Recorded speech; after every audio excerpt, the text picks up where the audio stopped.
Hello, dear friends. Happy New Year's Eve. It is I, Robbins, and he, James, and we are coming live to you from our respective, I think you can call them content hubs, Ellis? Talent hubs, I would have gone with. Yes, expression centers. Sorry, did you hear my tummy rumble then? No. Oh, good. Okay. Because as I was telling you during the sound check, I've made a butternut squash soup that is too spicy, but now I have to eat it to make a point because, as he said, these chilies have been mislabeled. I said, no, they haven't. I put 4 in, and it's taken me 1 hour and 10 minutes to finish a small bowl, and my stomach's making very, very strange noises. I apologize in advance. Yeah, it's made for extraordinary viewing during the pre-show technical rehearsals. I should also warn all of you viewers that my dishwasher will beep in circa 5 to 10 minutes. There's no way of avoiding that because I will not interrupt a dishwasher cycle. I feel very uncomfortable when people open dishwasher doors during the cycle. It's too steamy. It's too steamy.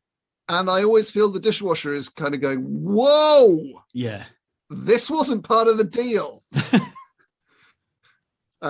If that dishwasher could speak, John. Oh, it would say he tries so hard. As you opened it, it would say, fuck off. Now, my dishwasher would say he tries so hard. And he's Welsh, is he? Yeah, I think my dishwasher is probably Welsh. I've got to be honest, the way he scrapes his plates, to be this man's dishwasher is an absolute pleasure. I've said it before and I'll say it again. And to be honest, I doubt I'll be a dishwasher for someone else unless he sells the house, which is unlikely. And so it is just easy going for me. Yeah, and he's never short of salt. No. Folks, welcome to Ellis and John's New Year's Eve. We thank you so much for joining us. We've got a lot of fun guests, but I haven't seen you, Ellis, for a while because it's all change at the Ellis James household. How was your Christmas? It didn't go as planned. Betty, my daughter, had a play date on the 23rd, and we did just a classic courtesy LTF. Just a courtesy lateral flow, and she came back positive, and so then we did another one 20 minutes later, and that was also positive. And so the plan was to go to Cardiff to see my 2 sisters, their husbands, nieces and nephews, and my mum was going to come up as well. We had an Airbnb booked. It was all planned. We were going to be there for 5 days. Secret Santas had been organised, all this kind of stuff. Imran, my brother-in-law, who got to the last 8 of MasterChef, he was going to cook Christmas dinner. It was going to be incredible. Obviously, we couldn't go. So we had to have an isolated Christmas where we weren't allowed to leave the house, which was actually a right laugh, John. Was it really? Because Christmas is about family. Is it really? It's about your immediate family. It's about staying in the same house as your family for 10 days or 7 if you've got 2 consecutive negative LTFs. I think that's in the Bible, actually. It is, isn't it, really? Yeah, I think John the Baptist who says that. He says Christmas is about Christmas with your immediate family in a small house without a garden and isolation, but only for 7 days as long as you've got 2 negative LTFs, which he has. Her 3rd one was today, so we went to Dulwich Park. And as I was kicking football with my son, a jogger ran past me and went, I like the super furry animals as well. That's nice. Which really put a spring in my step. So, yeah, it didn't go according to plan. But, you know, that's absolutely fine. We tried to make it up to her by buying lots of chocolate and sweets, which is fun for the first 3 days. I've got to be honest, the final 2 Toblerones felt attritional. It's not even a laugh anymore. Just attritional Toblerone eating. Yeah, how about you? What was your Christmas like? Oh, just a very traditional sort of sad, quiet Christmas, really. Classic. Dickens wrote about them, didn't he? It's like the first half of A Christmas Carol. Yeah, no, it was fine. I went to stay with my mum and my stepdad, and then a couple of days later went up to see my sister. And a lot of people making a great deal of effort to get Johnny Jr. in the Christmas spirit, and at times they succeeded. Oh yeah. But then yesterday, the lovely Robin came round to my house, and we had loads to drink, and then went for a curry, and it was great. And we listened to music, and it was great. Well, I'm going to your house for New Year's tomorrow.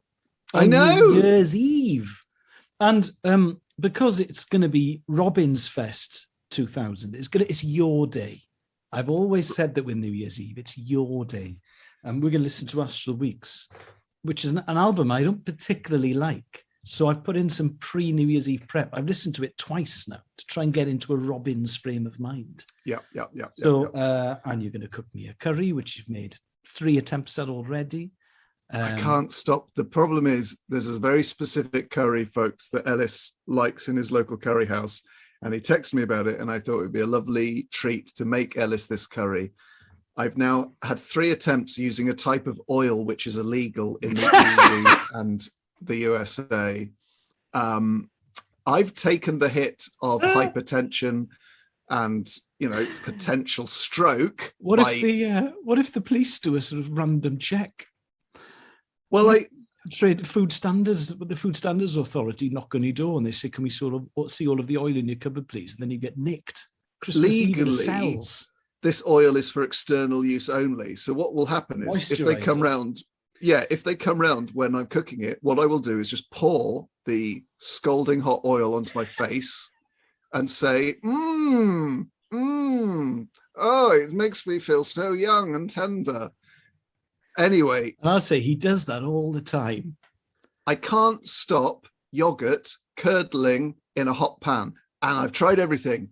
I've tried taking the pan off the heat.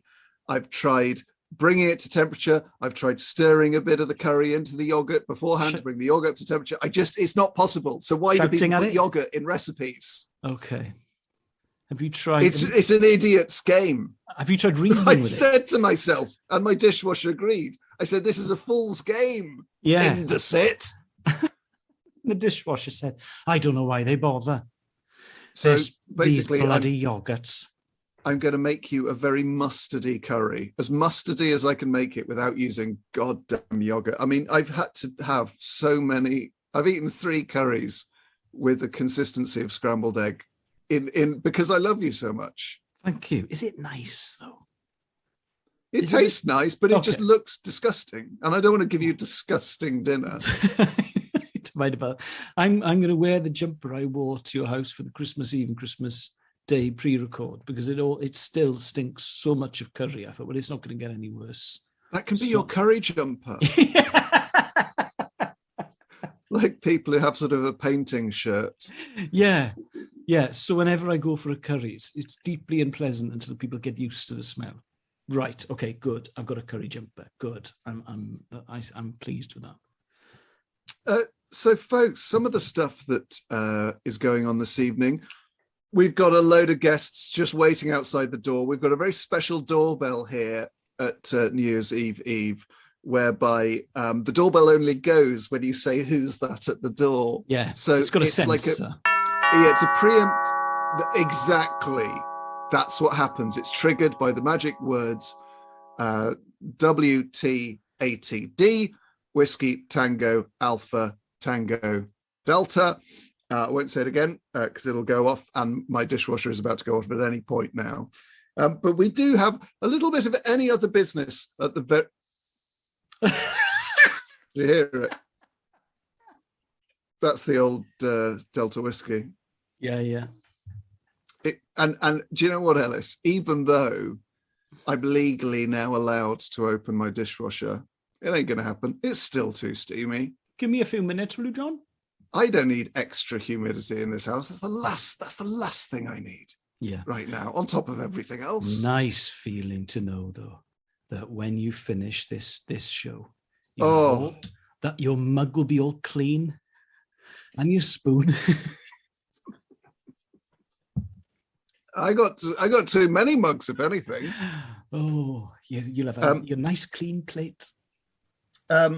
But we have a little bit of any other business before we start. Firstly, a big thank you to James Williams and Melanie Anderson, who have done something that they've done for the last few online shows where podcast devotees, PCDs, Papa Charlie Deltas, have clubbed together to buy tickets for NHS heroes and those who are short of a few bob, because let's face it, challenging times. So huge thanks to James and Melanie for doing that. That really is fantastic. And also, I think it would only be fitting if Ellis and I, and all of you at home, if you have a drink next to you, raise a glass to Matt Borman, who sadly passed away this year, a big part of the podcast devotee community, and sadly missed by many, and lost in such awful circumstances. But we raise a glass to you, we raise a glass to you, Matt. Yeah. Well, a glass to Matt is also known as a glat. Yeah. So we raise a glat and to absent legends. Yeah, to absent legends, to Matt. That is a superb lager. I'm drinking lager because I am now a thug. I'm now a thug. Yeah. But I found the one lager I like, and I'm going to continue drinking it until I retire. Yeah. Ellis, you're drinking red wine because you're a bon viveur. Yeah, exactly. I see things in a slightly more sophisticated way than you, John. What red wine are you drinking out of interest? It is. Izzy bought it because she has a GNVQ in wine. It is 20 Ventiter. It's an Italiano Merlot from last year, 2020, crafted in Italy. It's 12%. It's got a bright, lively ruby red colour. Let me see the label. Show me the label. It should be served with friends. Oh, is that what it says? Yeah. Oh, that's a sign of a bad wine. Okay. Most of them will recommend some kind of meal pairing, apart from Yellowtail Jammy Red Roux, which recommends serving on a girls' night in with pizza, which just I think says so much about No. There's a food matching. Yeah. Pasta. Oh, lovely. Good old bloody pasta. So not unpleasantly spicy parsnip soup at all. No, it was butternut squash soup, and my God, what a test of stamina that soup was. Good grief. I'm fine. I'm going to get over it. So, folks, as I said, an awful lot of guests coming. We'll also be reading out some of your resolutions and talking about some of our plans for 2022. Ellis and I are going to adopt each other. Yeah. Ellis will be my dad and I'll be his dad. And bring up a jazz baby. What's a jazz baby? It'd be like a baby who's forced to learn the saxophone from a very, very early age and practice for hours a day. And then it will, work as a session saxophonist. Maybe have maybe a weekly gig at Ronnie Scott's or something. Oh, wouldn't that be nice? Yeah, that would be quite good. Anyway, folks, who's that at the door? Oh, is that the door? It's bloody Nish Kumar, who supports... Is it really? Who supports Rootsman over FC. Hello, Nish. Christmas time, Nish is cool. Everybody shut up. Nish is cool. His enemies will die. He'll live forever in our hearts. His enemies will die. Nish, could you list your top 3 enemies, please?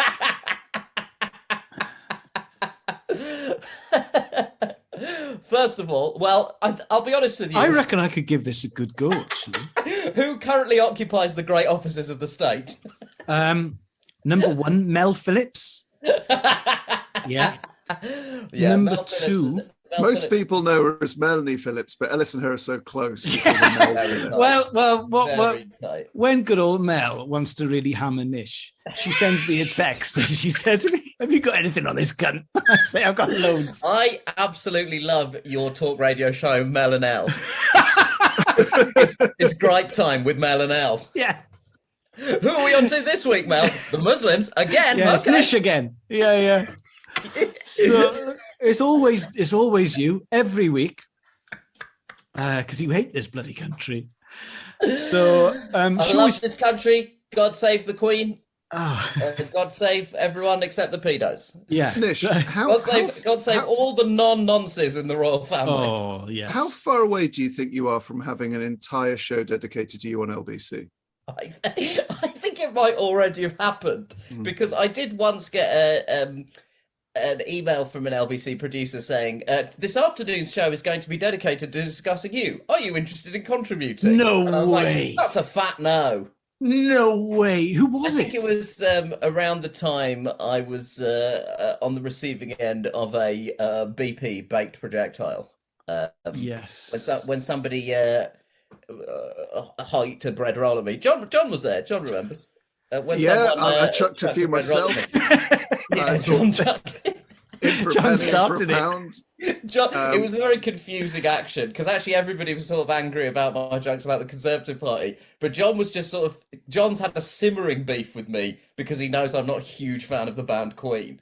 And John sort of tried to yell behind the bread, "This is not political, but Queen-based." But John, he got lost in the general melee. John threw a baguette javelin, didn't he? Which I thought was completely out of order. John threw a baguette that he'd moulded like Freddie's microphone from the Wembley gig. The funniest bit, and I'm loath to describe it as the funniest bit, because it was a genuinely unpleasant, it was a horrible, horrible situation. And I cannot imagine what it was like to be you in that situation. It was horrible for people watching you. I think it's probably more stressful to witness it than to be in the eye of the storm. There's a certain hilarity of being in the middle of all of it. Did it hit you? I think watching it wasn't fun. Did the bread roll hit you, Nish? No, it didn't get anywhere near me. Okay. These guys are all addled by gout, and so they're not exactly prime physical specimens. The Georgia I should comedian. point out what we're talking about. So for those who don't know, Nish did, out of the kindness of his own heart, a gig for the Lord's Taverners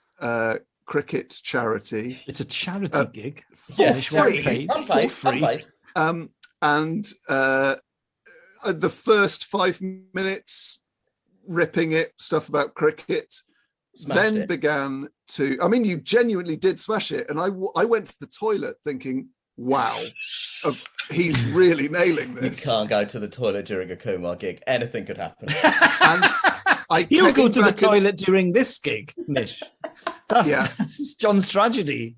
I came back, still nailing it with the cricket stuff, then started to do what, may I say, was some really good satire. It wasn't in any way like incendiary. It was some gentle comedy. It was some real PG, somewhere real. Well, it was PG between gentle and incendiary. It was the perfect balance. Is what you want at a comedy gig, and incendiary. That's my vibe. People took against that. By people, I mean white, rich, old people, and bread rolls were thrown. But the funniest bit was some people started to boo. Some people started to shout, "No politics. We don't discuss politics here." That sort of thing.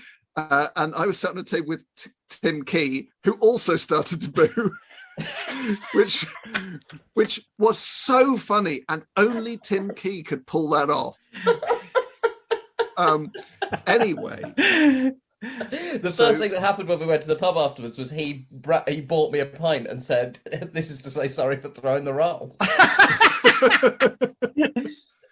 There was a legendarily tough gig in Newcastle called the Hyena. I don't know if any of you ever played that. And the comedian Jason Cook got mini Kiev'd off stage. But they were hitting him. And our friend Tom Crane, who's now a comedy writer, who's stand-up anymore, he got a mini Kiev thrown at him at Camden Jongleurs, Sway, the one in Covent Garden. Yeah, right. And it hit him in the chest, and he just carried on and pretended like nothing had happened. I got a shoe thrown at me at Bart's medical school gig, which sort of felt almost like I was like part of this. It was like I was sort of, it's quite a loaded thing in the Middle East, isn't it? Throwing shoes. Yeah. That's what the guy did to W. Bush, the Iraqi journalist did that. Yes.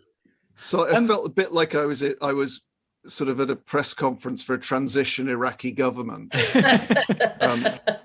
But I walked off stage with the shoe and took it down to the toilets and flushed it down. I put it in the toilet and pulled the flush. There you go. That's what happens. That was a gig at a medical school. Yeah, it was a horrible gig. It didn't have a foot in it or anything, did it? It wasn't like a really... No, it wasn't from the dissecting room. But Nish, what are some of your highlights of 2021? Because we're about to say goodbye to this godforsaken year.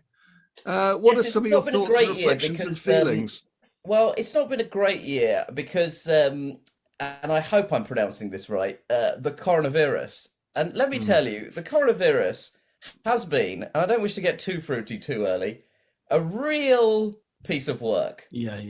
It's really carrying on. So there's not been a huge number of highlights. I mean, I took a really nice dump in February. Wow. So good one. 9 months on. Well, 10 months on. Still 9 months on, still thinking about it. Matt Hancock got sacked for grabbing an ass. That was pretty funny. Great snog, though.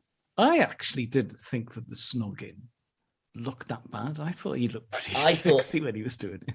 The thing that disgusted me was the hand was in. I don't wish to get too disgusting here. He had to wash that hand afterwards. It was in. In the workplace. In.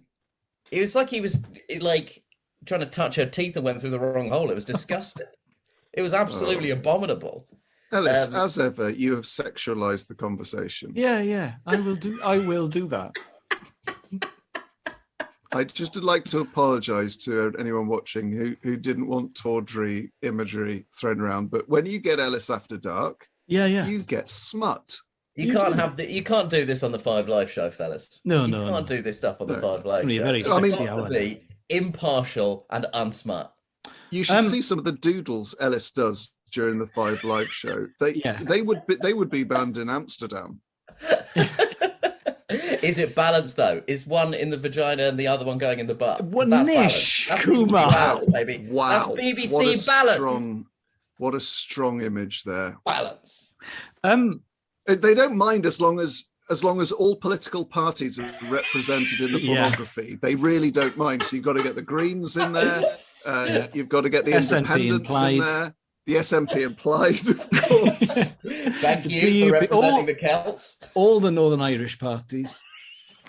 Yeah, no one's heard of any of them. Yeah. Alison Pearson, Nish, is she another one of your pets? Yeah. I don't think she's particularly keen on me, but I also think who's Alison Pearson? Sorry, you both read more broadsheets than me. Who's Alison? Alison Pearson is a Telegraph columnist. Yeah, who doesn't like Nish? I'll let her off the hook because she is Welsh. She's actually from Carmarthen, I think. So well, I mean, it's a fun for me. Far be it from me to rag on one of your fellow countrymen, but as far as I can tell, Alison Pearson's problems really start with sort of, I think, the invention of fire. I think she feels mankind has gone down since maybe the wheel. She's not a huge fan of most of the developments in human civilization post the fire and the wheel. And number 3, the Spectator brackets general. Spectator General, yeah. Spectator are Kumar skeptic as a publication. But I will say this for them. They do seem to have several writers on staff who seem to be curiously keen on Ghislaine Maxwell. So I think in terms of being on the right side of history, I think probably fine for me to be, fine for the Spectator to have the hump with me if they're going in a contentious pro-pedo stance, allegedly. Yeah. I'm trying to cover myself illegally. Allegedly. Is that how you're pronouncing that? Because I've, until 8:37, I've been pronouncing it Ghislaine. It's definitely not Ghislaine. It's 100% not Ghislaine. Okay. Again, Ellis brings top shelf innuendo He's had one sip of red wine. I know. I've had 4 pints. I know. He's had one sip of red wine. And it's suddenly like we're living in a hotel that charges by the hour. It's like having a chat in a bordello. It's ribald. Because we're all adults, yeah? I'm just getting down to what adults blimmin', Yeah, I'll leave the rest to your imagination. Ellis, you've just said the words Ghislaine. Yeah, I think it might be a bit late for. I actually was pronouncing it like that. I thought it was just a strange. I just thought it was a strange. It's definitely a weird name, but it's definitely not at the top of the list of fun facts about her. So, Nishi, my dear, what are your plans for New Year's Eve, and what are your plans for 2022? For goodness' sake. New Year's Eve, I'm at. I'm just looking at the invite now. It says big fat fuck party at 10 Downing Street. Oh dear. And it says lateral flows, but only if you swabbed your butthole. So I'm going to be down. I'm going to be rocking it with BJ. I've got a and by that you mean Boris Johnson. That's the one non-smutty element. I've taken a corporate booking at the 10 Downing Street New Year's Eve party. It's called a maskless ball, weirdly. Oh, very good. Yes. Can I just give that a little bit of applause? That's classic Robin's Oxford humour. That's really strong stuff. When he was in his little seminars and they were discussing Beowulf, and there was only 3 of them in there. Whereas me at a real university, where there was 250 of us, none of us getting listened to. That is the kind of stuff John loved. Ellis, that's not just the best bit of an episode of the news quiz. That makes the news quiz highlights of the. That is superb. That's on the NQ highlights package. Yeah. That's on the real. train. Even Andy Zaltzman is applauding that. Yeah. And there's another series of the news quiz beginning here on Radio 4 in February. There's actually going to be a maskless ball. Yeah. You're going to be on the trail. Who regional for a Radio 4 announcer? Oh, yeah, sorry. I can't do a Radio 4. Well, we found the one voice Ellis can't do. God. Which is ironically the one voice I can do, and yet nobody books me. Coming up on Radio 4, the news quiz. You get a lot of voiceover bookings, El.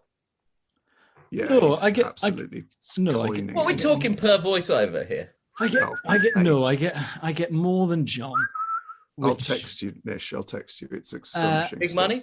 John, Nish, I mean, what I find particularly hurtful is that clearly you haven't been watching Clean It, Fix It, the new Tommy Walsh vehicle, which I do the voiceover for, where Tommy Walsh and a professional cleaner and I can't even remember. I did them all in a day, but they go in and they tidy people's houses and they put shelves up and stuff. And they've only got like 24 hours to do it in. It's not even 24 hours. They leave the house at 8 a.m. and then they come back at sort of dusk. It's ironic that Ellis does the voiceover for Clean It, Fix It, despite the fact that neither of those things he's able to do to his own house. Oh, here we go. The amount of solutions that involve bicarb or white wine vinegar, it really is incredible. I wish I could do the voiceover for a show called Load It Neatly. And obviously I did that, and I did The Secret Life of Sheep as well. Well, I mean, what are we talking? Big money? No. I mean, I do want to discuss my fees on a no. I no matter how much you whistle, Nish, I will not discuss the fee I got for The Secret Life of Sheep on this live stream gig. Nish, I'll text you. The depressing thing is he actually paid to do the fee.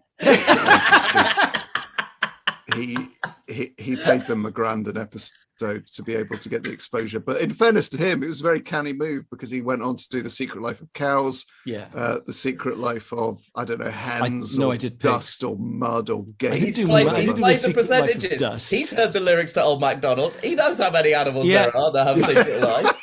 The Secret Life of Eggs. I did pigs, and I did cows, and I did sheep. And then I did a sort of general farmyard secret life.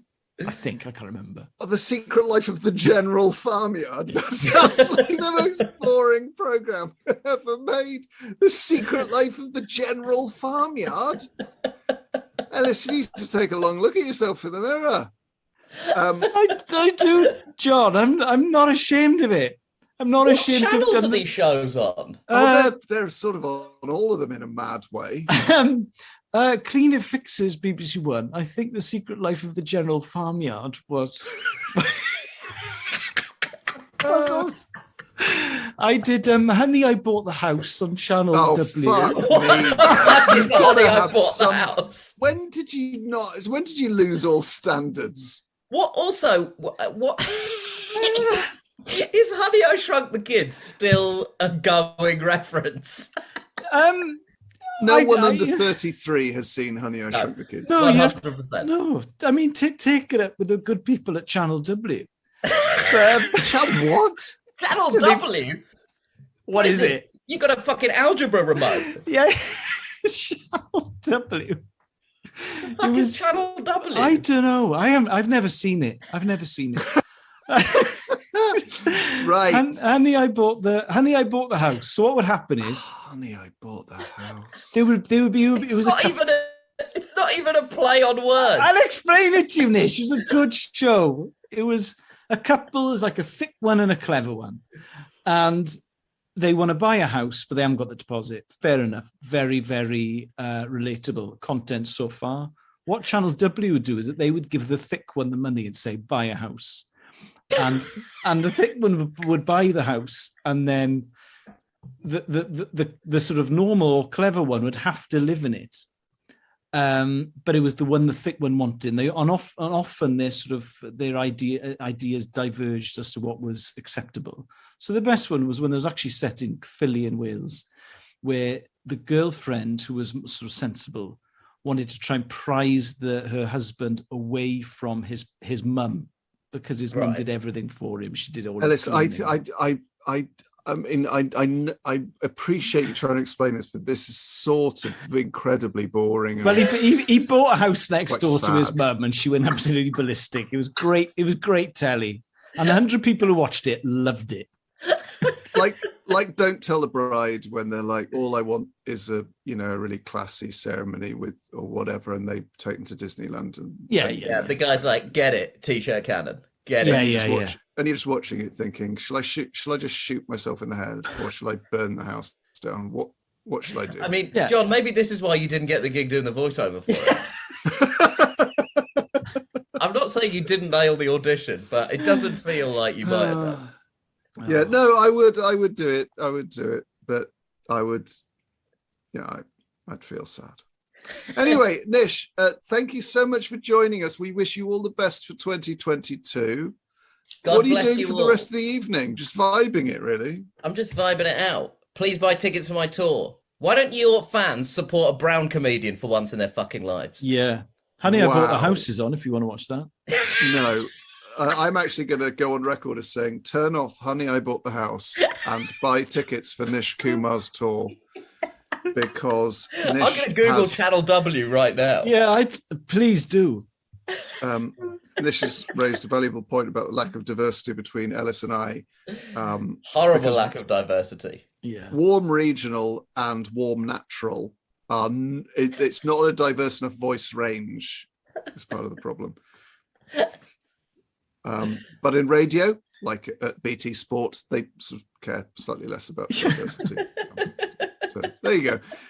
Anyway, Nish, thank you so much for joining us. We wish you all the best for your tour. Everyone, go buy tickets for Nish. Happy New Year to all of us. He's a supremo. I'm actually going to go as far as say he's a supremo. It's a guaranteed great night out if you go and watch Nish Kumar. Isn't it, Nish? It's a guaranteed great night out. Yeah, it's a guaranteed great night out. Brackets, no money back guarantee. Yeah. So bye-bye, Nish. Thank you very much. Bye! Happy New Year. Happy New Year indeed. That was Nish Kumar there. Before our next guest, we have time to read out some of our podcast devotees' New Year's resolutions. Ellis, do you want to start or shall I? This is from Hillary, because I can really, really relate to this. My resolution for 2022 is to blooming well finish the 10 books piled on my bedside table and the 2 on the floor. Around the time of my birthday in July, I collected a few from around the house that I hadn't read yet, plus a couple that I just bought. Every night, this teetering tower mocks me while I scroll on my phone or attempt a crossword instead.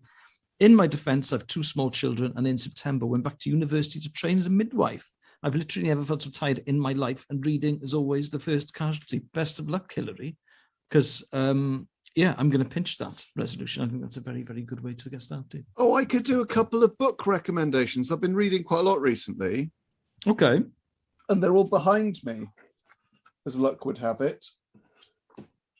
I read Pond by Claire Louise Bennett, and it is superb. What's it about? It's a novel, but the chapters are sort of like snapshots of her life. It's just really great. It's just about human existence, which all good novels are about. I really love that. Some are about sport. Some are about sport. This absolutely knocked me for 6. Gwendolyn Riley, hang on, let me get that. My thing's mirroring. My Phantoms.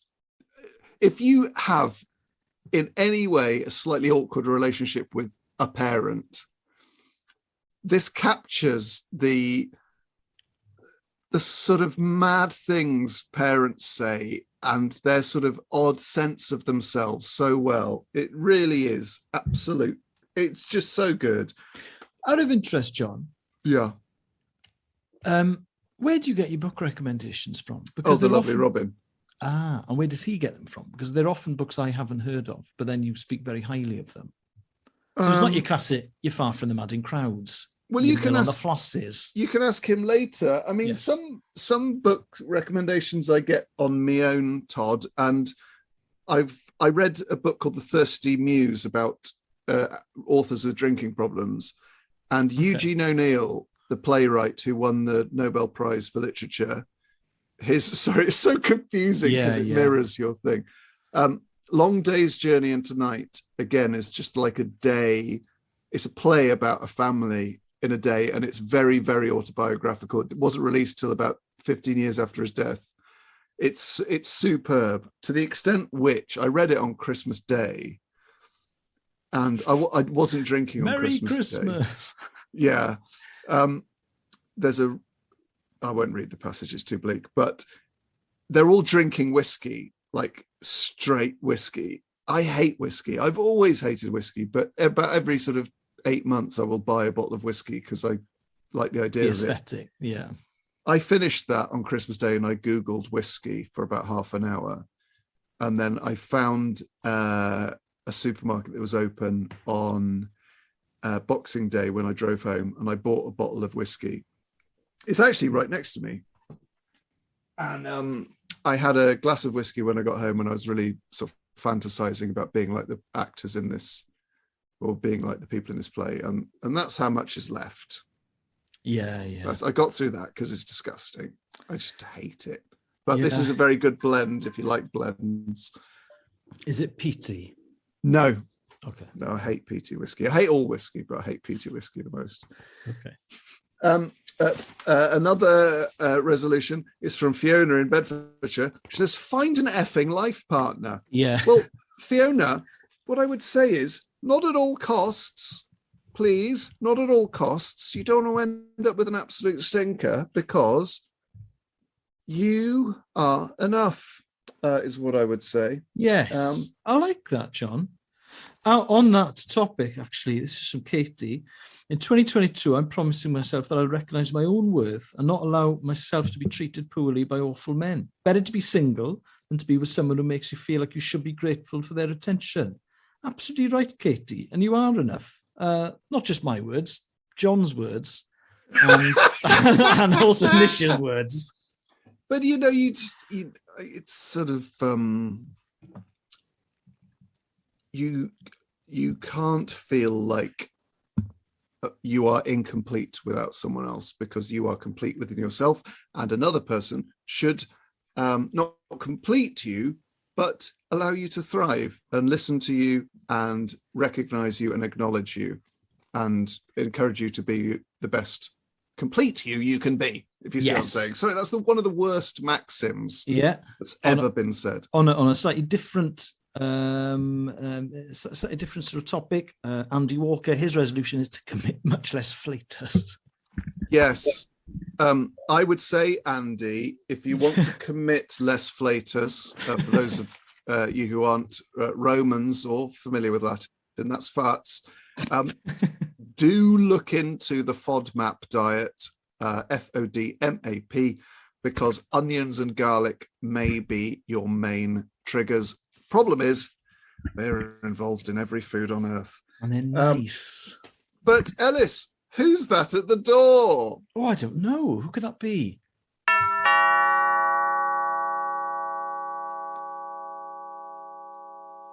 Hello. Wow. It's Claire Voicant. Yes, hello. All the way from Australia. All the way from Australia, we've got Claire Voicant, who is going to give us some predictions for 2022. What's the time in Australia, Claire? Oh, it's very early. It's it works out that it's sort of morning time here. Right, okay. Just the way that it works out. Yeah. Yeah. And Claire, have you just got out of the shower? No, I'm psychic. Right. Yes. Yes. So that's why you've got a towel on your head. Yes. Okay. So, Claire, before we get on to your predictions for 2022, what's a classic Claire Voicant Christmas, please? It's beach. Oh. And it's fun. Yeah. And it's I'm very cautious because I've already seen if there's any accidents about to happen or anything. Right. So they're going to get the little ones out the way. Okay. See, but surely you don't need to be cautious because you know when accidents are about to happen. It's a lovely Christmas. He's singing and dancing. sorry. Could you say it's a lovely Christmas again, please, in your Australian accent? It was very good. Clairvoyant, clear Christmas. Yes. Do you want me to read the future? Yes, if please. you would, yeah. Okay. Well, I work in a kind of different way, and I just pull the sort of futures out of my ass. Right. I don't know if you've seen it before, but I'll just sort of pull one out of my ass. Okay, here it is now. Alice will get more voiceover work. Oh, fuck you now. Here's another one, hot off the press. The Queen goes on a bender and dies. Right. 2020. What a way to go. Fair Okay. play to Liz. She's earned it. Yeah. I lose £3. I mean dollars. I just grabbed some more here. Trogs come back into fashion. What Right. do? Trogs. What are they? The Trogs? No, it says Trogs. What, the band The Trogs? Who did Well, I what don't thing? know. I don't write it. I don't know. I thought you might know. The future writes it. You don't mean trolls, as in the little toys that girls would put on their desks during I exams for think good it luck? actually says frogs. Frogs. Yeah, because I doubt the Trogs are going to have a late resurgence. Yeah, magic can happen everywhere.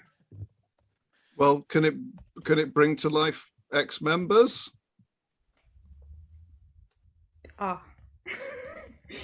Could you get more voiceover work? You know, if magic is really real. Oh, Hang on, what? that didn't sound very Australian. It was really hard to keep up. People buy even less DVDs than they did in 2021. That's true. Is that a prediction or is that a sort of statistic about the past? That's a prediction. Right. Do you want to ask me anything? Oh, about the future? Oh, yes, please. Lou. Oh, sorry, shit. Yeah. Claire. Claire.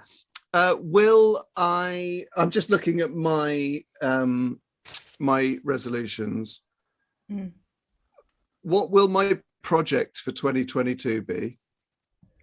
Do you mean in a television sense? Because I can't see that. No, just like I need a project. I need something to occupy my time. So what might it be? Have you ever thought that your project could be yourself? Wow. Okay. No, It that's could cutting down on booze, but I don't see that happening. Oh, have you heard of a little thing called Dry January, Claire? Yes. I can see will that. I do Dry January? Yes. Oh, thanks. Great. And will he then have a wet February? Yes, very much so. Yes. Okay. Very wet. And a damp March. And a moist April. Okay. And a humid May. Yeah. And then I'm fine. And then I'm fine forever. Okay. All right then. Have you got what about Ellis in 2022? Apart from the obviously uptick in his voiceover work, what's Ellis going to be up to? Well, Izzy stays put. She stays with him. That's good. Yeah. So that's nice. Yeah, I'm glad about that. That's a bonus for me. We were all surprised about it, but that's what he said. Okay. Oh, good. So just your prediction for me for 2022 is that Izzy stays put. It's nice things, projects, some more farmyard animals. Okay. Is she broadly happy with staying put? Broadly. Broadly. Okay, I'll take that. Claire, is there anything touching a sense of sadness in Izzy's eyes? Let me just tap in. Well, it wouldn't be fair to say no, but it wouldn't be fair to say yes. Interesting. Very Okay. interesting. And obviously, Claire, you know everything that's going to happen for you in 2022. So what are you most looking forward to? Oh, pretty much. Yeah, I'll get a boogie board. And Right. Yeah, and I'll kind of get really good on that. Are you going to claim that? Claim? What do you mean? Are you going to claim that against your tax, the boogie board? I don't know why you're bringing tax into this. I'll paid that back. I paid that back. Okay, we've had a few long chats. Yeah. But yeah, I paid that all back. Good. Okay. £4,000. I paid it back. Oh, geez, man. I paid it all back. Yeah. That's great stuff. Well, Claire, we look forward to meeting up with you in 2022. And you can tell us more of what's going to happen to us. No. Are you not going to meet up with us? Oh, yes. Sorry, I misheard you. It's because I'm in Australia. Yeah, of course. Yeah. It's that will happen. Yeah. Well, anyway, Claire, thank you so much for joining us. Well, thank you for the opportunity to shine, and have a happy New Year. Because it's not even New Year's Eve in Australia anymore. It's New Year's Eve. Yeah, exactly that. Well, have a good night anyway. Okay. Bye-bye. Bye. That was Claire Voigtkamp there coming live from Australia. And I think really the proof is in the pudding of the accent there. And it was clear that she was coming live from Australia. Yes. Because who else would talk like that? Yeah. Well, she was clearly Australian born and bred. Absolutely. Now, Ellis, speaking of 2022, last year you came up with 100 TV ideas on the New Year's Eve show. This year, you were tasked with coming up with 12 tasks for 2022. in true Ellis James fashion, you've whittled that down to 3. Yeah, I've whittled it down to 3. But so you were just to be clear to everyone watching, you were tasked with coming up with 12 tasks. Yeah, and you've come up with 3. But there are 3 quite important ones. Right. Yeah. But can I tell you my first one? Yeah, but you can't tell me your 4th one. Okay. Well, actually, there is a 4th one. Okay, so is there a 5th one? No, right. No, and there's definitely not a 12th one, which was the remit. There will not be a 12th one. Number 1 of my 4 tasks for 2022, John, is quite a big project for me, actually. It's to regain. You're going to insulate my roof? No. Although I'll lend you some money towards that if you need it. Bro. John, I can't believe I'm saying this, especially after the things we've discussed already this evening. John, task number 1 for 2022 is to regain my blunders crown. Oh, yes. The the crown has been passed on. Now, bear in mind, if you're watching this live stream, you are watching the man responsible for Channel 5 Star's greatest ever movie blunders, Channel 5 Star's greatest ever TV blunders, and Channel 5 Star's greatest ever Christmas movie blunders. Now, I was flicking through the channels. Obviously, I ended up on Channel 5 Star, my favourite channel. Yeah. So I pressed the old the button on the remote for the EPG, the electronic program guide, and the program was called Channel 5 Star's funniest ever Christmas TV cock-up. So I thought, whoa, that's in the same. It's in the same ballpark as a blunder. Could you give us a bit of guidance as to the difference between a cock-up and a blunder? Well, this is what was so confusing, because I knew. I only had to consult my tattoo. I knew that I'd done a Christmas blunders show. Yeah. I thought I remember it. I remember the outfit I had to wear. I remember the photo shoot where I had to look sort of askance / confused / dismayed / pleased to be on the TV show whilst wearing a Christmas hat. I thought that was a blunder. That wasn't a cock-up. I've never done anything that's not a blunder as far as I'm concerned. A Christmas cock-up. And I pressed info on the old remote, and it was presented by Toby Tarrant.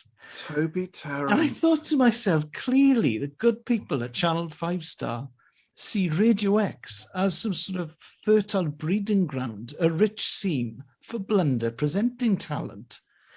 And I put my stamp on blunders.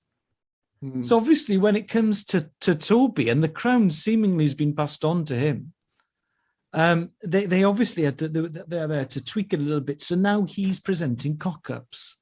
Ellis, is there an argument that this really is the ultimate TV blunder? That you have been overlooked as blunders turned to cock-ups? Because a blunder feels slightly different to a cock-up. And I wonder if Toby Tarrant's talents are many and varied. Yeah. I wonder if he's got the edge on the cock-up, but he wouldn't step foot on your territory if he was going to Blundertown. Yeah, I think if his agent or whoever had said, I want you to present a blunder program, I'm fairly confident that Toby would have said, no way. No, absolutely no chance. That out of the question. Yeah. If you need a blunder guy, that's got to be Ellis. That absolutely has to be Ellis. Cock-ups, talk to me. I'm interested.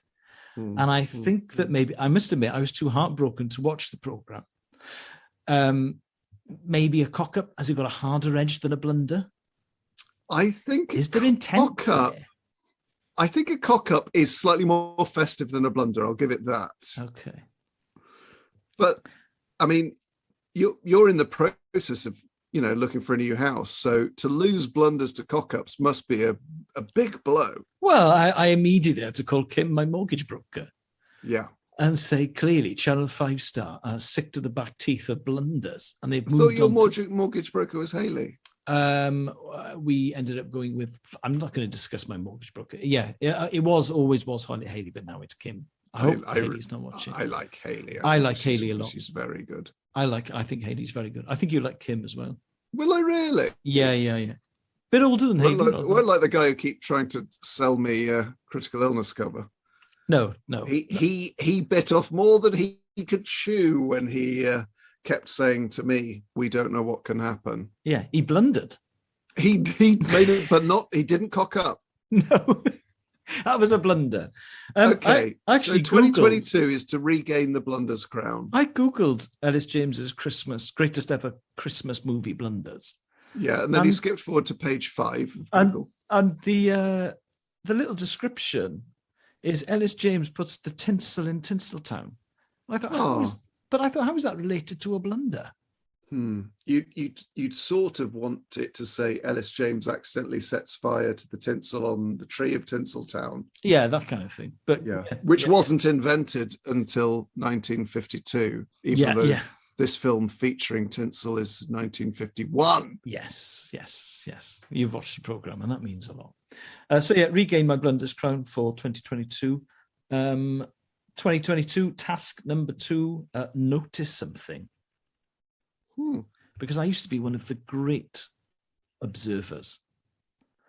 And I noticed the other day that for instance, if I needed a comedic reference for a car's name, maybe for a routine or something, my references are very old-fashioned. So it would be a Honda Jazz, a Citroen Berlingo, a Toyota Yaris, a Ford Orion, a Bedford Rascal.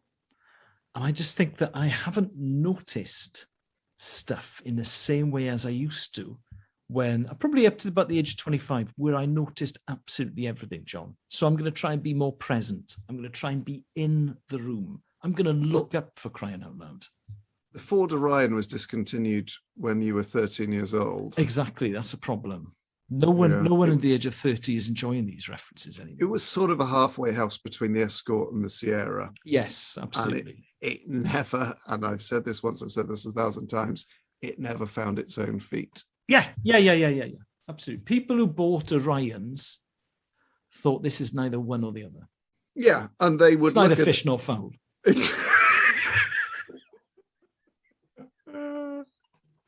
Good stuff. Next task, please. John. It involves a slight personality change. Right. Flirt more. Yeah. Interesting. Cleared it with Izzy, nothing creepy, but I'm just going to tease. I'm going to tease people. I'm going to be playful. I'm going to draw attention to my lips. Well, all of that kind of stuff. Because how are you going to draw attention to your lips out of interest? There you go. And sort of pout a bit more. Because I remember the TV. Do that pout again. I'm not sure that's a pout, to be totally honest with you. Yeah. It looks like I've dislodged a filling or a crown, doesn't it? Yeah, and I'm trying to put it back in. Sort of trying to get a bit of stuff out of your teeth. Yeah. So I'm just going to tease. I'm going to be playful. Draw attention to my lips. I might throw a frisbee at someone and then wander over and to fetch it and then wander back. But what happens if this leads to, full sexual intercourse? Oh no! I will never ever cross that line. So, but who draws the line between flirtation and? John, that would be the ultimate blunder. It would. It'd be a cock up, is what it would be. It would be an absolute cock up. Okay, that's good stuff. All right, so those are Ellis's 3 tasks for 2022. I asked Izzy, and she said, "Why don't you finish a bottle of squash before you start opening another one?" And I said, "Yeah, that's not a bad shout." So Ellis's 3 tasks are to regain his blunder crown, flirt more, and what was the second one again? Notice something. Pardon me. And to get back into the sort of observational stand-up. So good luck with those. But who's that at the door? Hello. It's the lovely Robin. Hello. Hello. How nice to see you.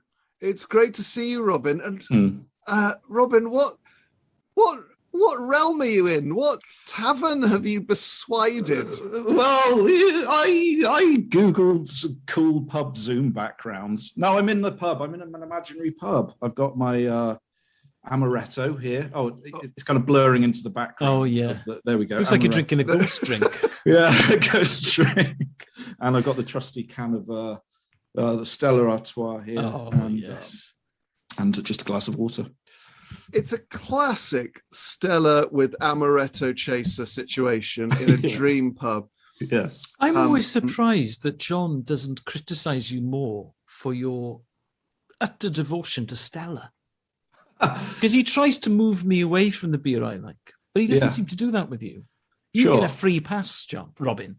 Yeah, well, interestingly, for the Moon Underwater podcast, we interviewed Pete Brown, a beer writer, recently, and he used to work for Stella and marketed for them back in the 90s. Reassuringly expensive, is that him? Yeah, that was kind of him. Oh, but wow. he's a big defender of your standard lagers, to be fair. Yeah, me too.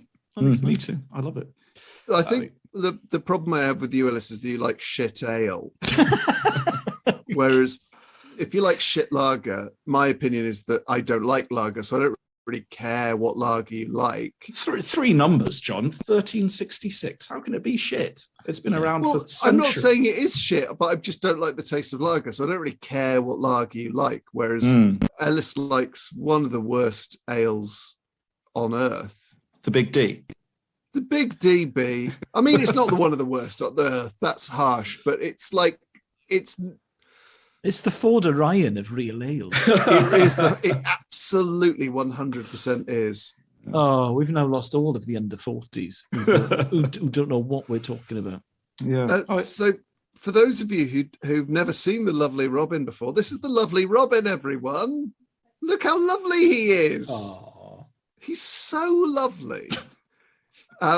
Because we're not on the BBC, I am now able to go on record as saying that the lovely Robin and I host the Moon Underwater podcast, where we invite guests I get it. to fulfill their dream. Oh, you fucking plug your podcast all the time. But Robin, yes, we thought we'd ask you about your year in pubs. Oh, yeah. Well, I thought first off, I could talk about this nice T-shirt you got me, John. Because it's your birthday. Yeah. Shall I just show you here? It's you might have to stand up. Oh God, it's blurring into the background of the pub. That's the perfect outcome for that T-shirt. Ghost Brian May. It says I'm driven by you, and at the bottom it says join the Bry Army. Yeah. The letters IRA are quite close together in Bry Army. But no, it's a great T-shirt. It's a lot of fun. It's a lot of fun, isn't it? Yeah, and it's good to support the Bry Army. It really I hope is, everyone watching this the has also joined the Bry Army. Provisional Bry Army. Yes, good. Sorry, what did you want me to do, John? I want you to tell us about your year in pubs, please. Thank you. Yes, well, it's been a great year for the year in pubs. This, as you may know, as John mentioned, John and I do a podcast, The Moon Underwater, in which we invite guests in to create their ideal pubs. It's like Off Menu, but for pubs. Yeah. And we did. Or is it like Desert Island Discs for pubs? Pubs. Either way, it's the Moon Underwater of the Moon Underwater. Yes. Did we launch the podcast because John found out how much Ellis was making from Patreon subscribers in a socially distant sports bar? Who can say? Who can say? But certainly not. Have I achieved my goal? No. Well, that's what the new year is for. It's been a great year for the Moon Underwater. We launched back in May, and since then the show has really taken off. Well, as much as a podcast can take off, in which its host asks his guests in Shakespearean English about the quality of the brasswork in an imaginary pub. But In short, it's been slow and steady, and the reviews are in. We've had a bit of a mixed reception, but all the way from the format is good, but the presenters are pretentious and inane, all the way down to the presenters are pretentious and inane at the bottom there.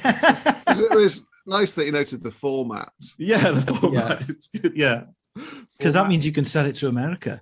yeah, of course. And I don't know. Will Ferrell could present it. Yeah. He could. Yeah. Yeah.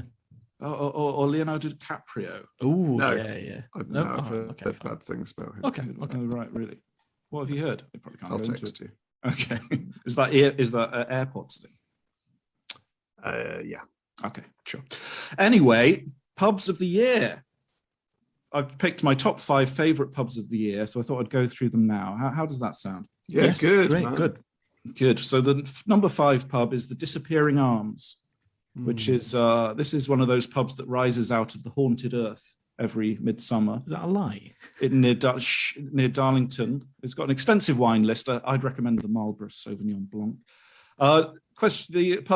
Pub 4, the King's Mind, on the Sussex Downs. Can only be glimpsed out of the corner of your eye. Beautiful pub. Monday night is burger night. Okay. Pub 3 is the exquisite replica of Eternity. And this pub's always in the distance. So no matter how far you walk towards it, it always remains kind of perpetually out of reach. That's Okay. such a lovely pub. superb name for a pub. The exquisite replica of Eternity. Yeah. Yeah. Good name for a pub. My second favourite pub of the year is the Past and Anchor. Do you know this pub? So this is in yeah, I know it. yeah. I love it. Now that I do like. That's okay. This pub is in an area of Bristol called St Andrews, so it's quite tricky to find. I'll read out some directions. If you walk down Norfolk Avenue towards the park where you used to live, and then you turn right on Walsingham Road, you sort of turn right again on Somerville Road, and then you sort of turn right again onto Chesterfield Road, and then at that point you'll have noticed that the lights changed, and then you turn right again back onto Norfolk Avenue, and then you go down towards the park, and there's sort of spectral music in the air. And this time on the corner of Norfolk Avenue and Walsingham Road, you'll see the pub bedecked with strange lights, and figures and friends from the past are there in opulent snugs under stained glass light. And they've got Timothy Taylor on tap. So that's What a love. Because for the spectral music, Timothy Yeah. Taylor's a really good mix with that. It really sets it off, doesn't it? And Yeah. my favourite pub of the year, of course, is the Self. The pub of the year is, of course, the pub within. So I'll see you in the snug. Oh, cheers to you, Robin. Mm. Thank you so much for your pubs of the year. No, that's that was absolutely first fine. class. Yeah, I it's love the great. Past and Anchor. What an absolutely brilliant name for a pub. The Past and Anchor. Are any of them run by Green King? No, No, of they're course. all not. free houses. You They're pop in all for a pint free in the houses. past. Yeah. I'd love to go for a pint in the Past and Anchor.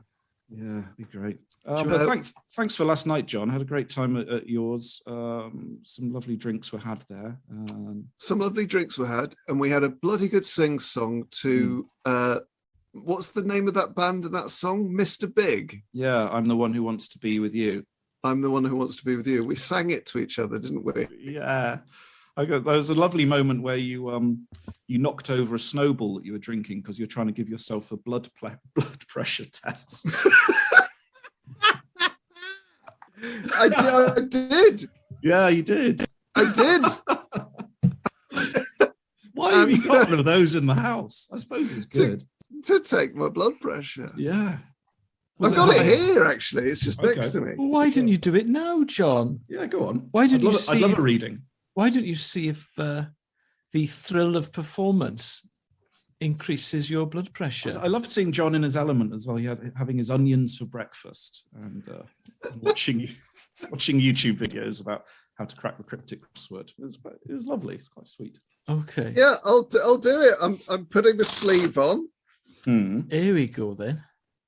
Do you You've had a think, couple of pints too, haven't you, John? I'm just trying to I was going to say, assuage anyone's fears at home. do the snowballs kind of? Do you think they affected? Oh, mate, my resting heart rate. I tried to have a nap this afternoon. My resting heart rate was 115 beats a minute. To a second.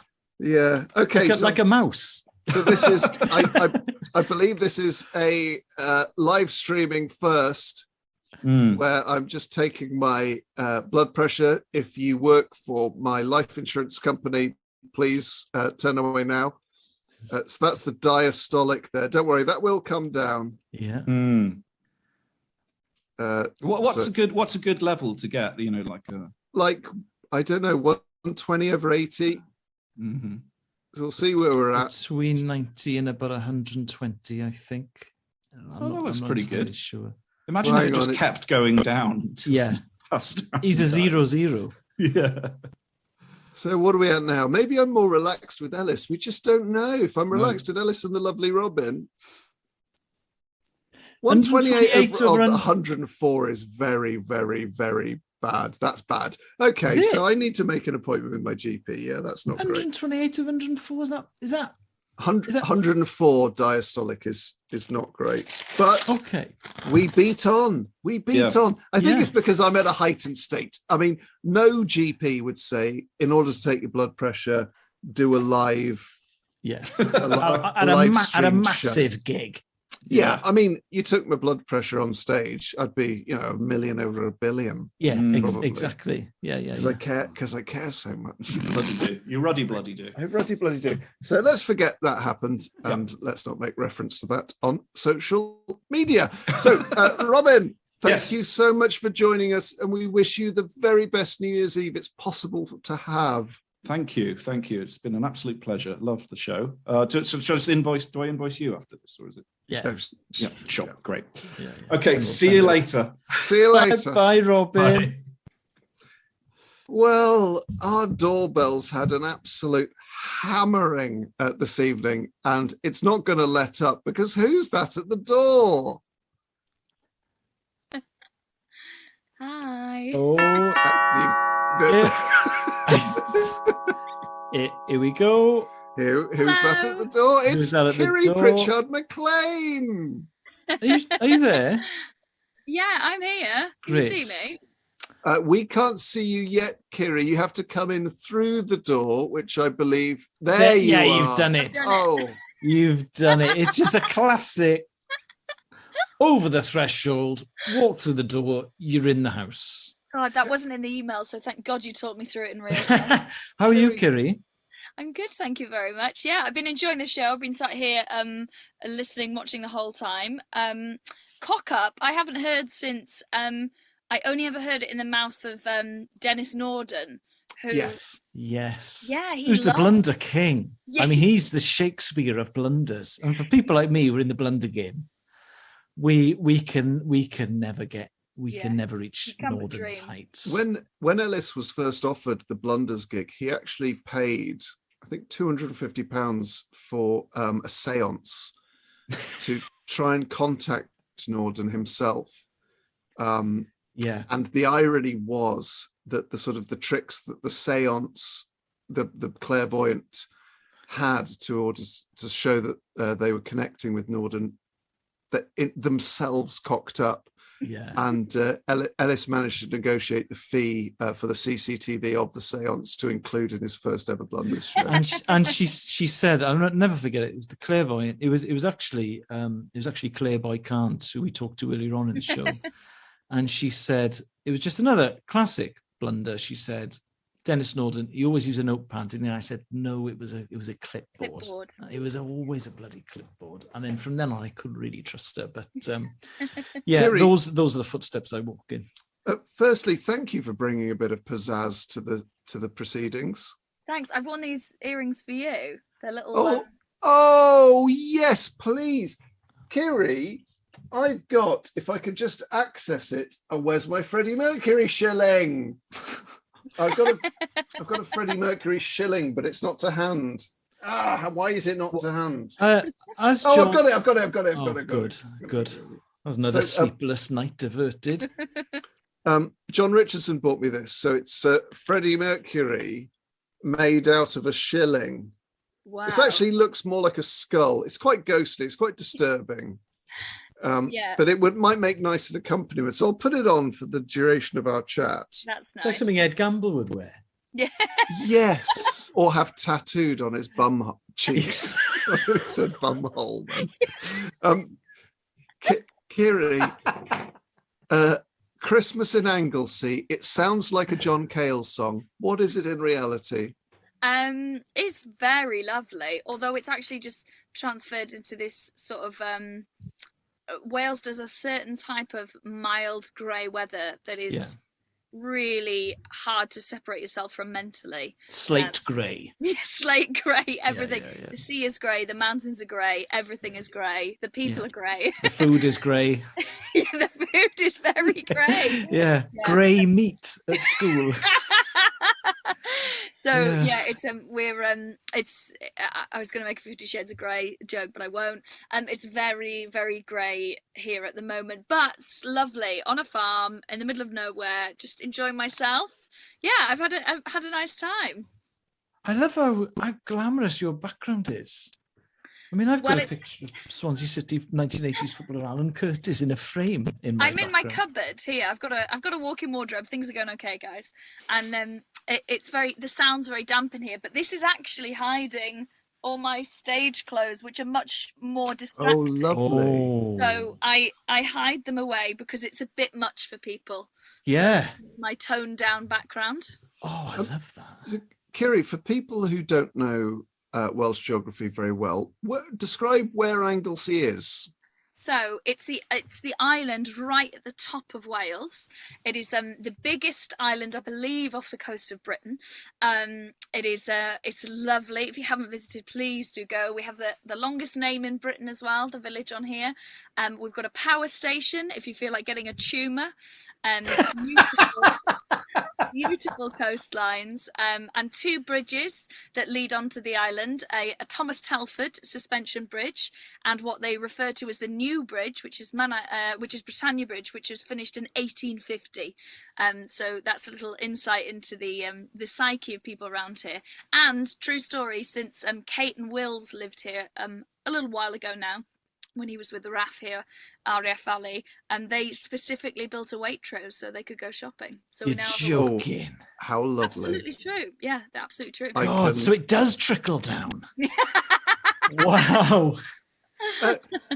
And Kiri, for people who are familiar with Welsh geography, Bangor is a pain to get to. So I'm guessing Anglesey is an absolute unrelenting ball ache. Yeah, yes. Bangor's about 20 minutes drive away from me. So if I get the train, I get to Bangor. Although there are request stops. You can stop at Llanfair, and you can stop at Valley. That's a request stop. And other than that, you're going straight to Holyhead, boy, and no one wants that. Last time I went to Bangor on the train, this has happened every time I've been to Bangor on the train. Prisoners who've just been released from the prison in Liverpool are getting on the train and then going back to Anglesey, which adds a certain frisson to the journey. One bloke just took both his shoes off and cut his toenails on the train. And they were pinging all over the carriage. They were bouncing off the windows. I love the thought of some gog in his cell, and the conversation like you see in like movies where it's like, what are you going to do when you get out here? It's like, first thing I'm going to do is probably get the Holyhead train and just cut the toenails Just cut the in the toenails, quiet yeah. coach. Really, really soft, rounded toenails. Yeah. Really nice toenails. And Kiri, so if you need to come to London, what are we talking time-wise? If I'm going to go direct, we're 3 hours 14 into Euston. That's not bad. Not so bad. Not so bad, yeah. Such a London-centric question from John Robbins, who is Well- a member of the Metropolitan Liberal elite. And if you were going to drive that, for example, in a Kia Sportage, sort of ISG2, so you've got the rear parking camera, front parking sensors, what will we be talking then? Obviously, to time of day dependent. I think clear run, you'd do it in just over 5:15, I reckon. And what a joy it would be. It's in a such a beautiful vehicle. A55 as well. Is a beautiful drive along the North Wales coast. It's Yeah. incredibly pretty. And if you really want to go for it, if there's a diversion, you go on the A5, and that takes you right through Snowdonia National Park, because Wales, as you know, is 1/5 national park. So we've got Snowdonia and then Brecon. So yeah, it takes you through Snowdonia, and it's really spectacular. Don't forget the Pembrokeshire Coastal Path. Yes, apologies. I really want to avoid making the obvious joke, but I think it's the. No, I'm not going to make it. I'm not going to make it. Well, I don't know what it is. Well, it's the other 4/5. Oh yeah. All right. And I think that soured the atmosphere. Yeah. But I have been to Carmarthen town centre, and it is mostly closed. Yeah. We've had a tough lockdown, but let's look at the positives. Kiri is in a very glam showbiz walk-in wardrobe. She looks out the window. It's slate grey, but that is a positive. That's the thing. That to me, as someone who's got slate grey in the blood, I'd like to live there. John, I think, has the news of your incredibly high blood pressure taken some wind out of your sails? Because yeah, do you know what? Yeah, I am. Over the last 5 minutes. I am slightly concerned about that, and also I actually find Wales incredibly beautiful. The problem is just getting from south to north. Yeah. Well, it's the A470 problem, isn't it? If you're I think it's going to start going again, but they have a flight that takes around about half an hour. No, it only flies from Anglesey to Cardiff. It only operates in the weekdays, but boy, is it a trip. So if you're going to go there, it's adorable because it's like a Fisher Price My First Airport. So they're all sort of like cosplaying as professionals. I flew there with a radio thing I was doing, and they do the whole like, have you packed your bag yourself? Yeah. And you're like, have you done it? Yeah. And also, you book it in advance. It's 40 quid return. It's Ejjr. Oh, ladies and gentlemen, Ellis set one of his tasks for 2022 to notice things. What he's done there is a classic stand-up trick of noticing something and then adapting it for the situation. That really is superb. I've still got it. I can't believe Kiri's flown Nyee. I'm so excited about that. And then you go in and they ask you, did you pack your bag yourself? And then I said yes, and they search it all. And then I was with someone who was like a couple of people behind, and they said he had too many deodorant cans in his bag. So they said, can you put some stuff in your bag? So it was very strange that they started sort of giving up everyone's possessions. And then we went through to the little waiting room, and then you get on the plane, and it is, to reference your earlier card, it is basically a Citroen Picasso in the sky. And there's a row of one seat. I think it only has 16 or 18 people. One seat's on one side, and then a row of two on the other. Now, comedian Mike Bubbins, you might be familiar with him, Alice, tells a story about when he got on and he was sat with his friend. And he's putting Alice's kids through college. They moved him to sit on the one side to balance the plane out. And I thought that was sort of, comedic revelry. But it's true, and I always get put on the fat side. So my 2020 target weight is to be able to sit in a joint seat on the flight down to Cardiff. That is amazing. But also, they have an air hostess who goes through the whole sort of thing. An air steward. It was a woman when I did it, and basically the flight is so short. She does the thing. She comes out, gives you a pack of peanuts, and you start landing again. It's such a short flight. It's unbelievable. That's incredible. But it's great. I have no idea. You should do it. It's really fun. Yeah. The view, incredible. Well, Kiri, we thank you so much for joining us. I'm going to ask an extra favour of you, Kiri. We're about to partake in a pretty strenuous task. If I don't go for a piss, I'm going to die. Sure. So if you and Ellis just want to chew the fat for 90 seconds, that would really help me out. Yeah, I get to ymarfer with them. Speaking Welsh. Yeah. It's just cascos. Oh God, I've got my Freddie Mercury shilling necklace wrapped around my headphones, which is I think perhaps a metaphor for the modern age. Well, it's more of a metaphor for. I'm not even going to finish that sentence. Mangen y tŷ bach ar John. Yeah, mae'n cyffroes iawn achos di ddim yn ymarfer efo pobl sy'n nabod fi siarad Saesneg. Yeah. Gall? Hwna'n wych, hwna'n perffaith. That's absolutely perfect. Ond mae'n weird achos yn Saesneg I have quite an English accent, Northern English, Yeah. and I don't have a Bangor accent, but apparently, pan fi'n siarad Cymraeg, dwi'n swnio fel Bangorite. Ti'n swnio fel rhywun o Fangor. Yeah. Another person who sounds like that is if you watch the MASH report, Freya, mae Freya o Middlesbrough, ond mae cariad Freya o Fangor. Her boyfriend is from Bangor. And when she spoke Welsh to me, I could not believe that she hadn't grown up on like the Maes Gerchan estate. It's absolutely amazing. I met her the other day we went for a walk, but yeah, she speaks proper because he's also first language. Yeah. He went to I went to the English school and her husband went to the Welsh school. And he's amazing. Do you know him? Yes. It's in Aberystwyth. Okay. Yeah. Have you seen the program that he's on? Jiffy's program, right? So guys, Welsh media is an absolute Wild West. It's brilliant, and there's this show called Jonathan. Yeah, I know Jonathan. So Jonathan Davis, the rugby player's on it, and Nigel Owens, amazing referee, and then he went to school with my dad. Really? Yeah, because Wales, there's only 9 people who live here. And then a brilliant woman who's a sports journalist, I think, is her name? Sarah Elgan. Sarah, yeah. So there's the dynamic, and Owain is actually sat directly behind Jonathan as part of the house band. The some of the stuff that passes for like light tea time entertainment is unbelievable, because they're basically like, if a woman's on, they're like, you're a stupid slut, and if there's a guy on, they're like, funny to imply you're gay. And it's meant to be it's a real window into the sort of very distant past. It is, but in HD. It's like being on, and this is from someone who worked on one, it's like a TV show that happens to be filmed in the bar of a regional caravan park.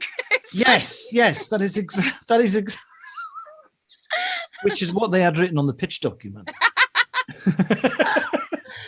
They were like, let's just make it the kind of stuff that you would say if you're on holiday in Pwllheli in sort of 1989. But how long have you lived in Anglesey? Well, I moved here with my family when I was 8 months old. Okay. And then I moved away from university when I was 18, and then I moved back here properly at the start of the lockdown. I bought the house ages ago, I just didn't have time to be here really. And then I was like, I thought lockdown was going to be 2 weeks. So I was like, let's have 2 weeks in Wales, and then I just stayed. So yeah, well, I mean, we all thought lockdown was going to be 2 weeks, but here we are, 2 years later. Oh, he's got the Advocaat out. Oh my God. That'll lower your blood pressure. I projectile vomited. It was the first time I projectile vomited as a child. Was it as a child? Yeah. Well, because, your parents would let you have a bit of booze at Christmas. Yeah. So, yeah, like a little lambrusco with turkey. I had some Advocaat. Is that how you pronounce it? Yeah, well, there's some debate of it. Isn't it Dutch? Advocaat. Yeah. So I think, do you pronounce the T? I think you might pronounce the T. So it's called Advocaat or something like this, and then we all go coffee shop and have a smoke. You sound like front right card. It's great.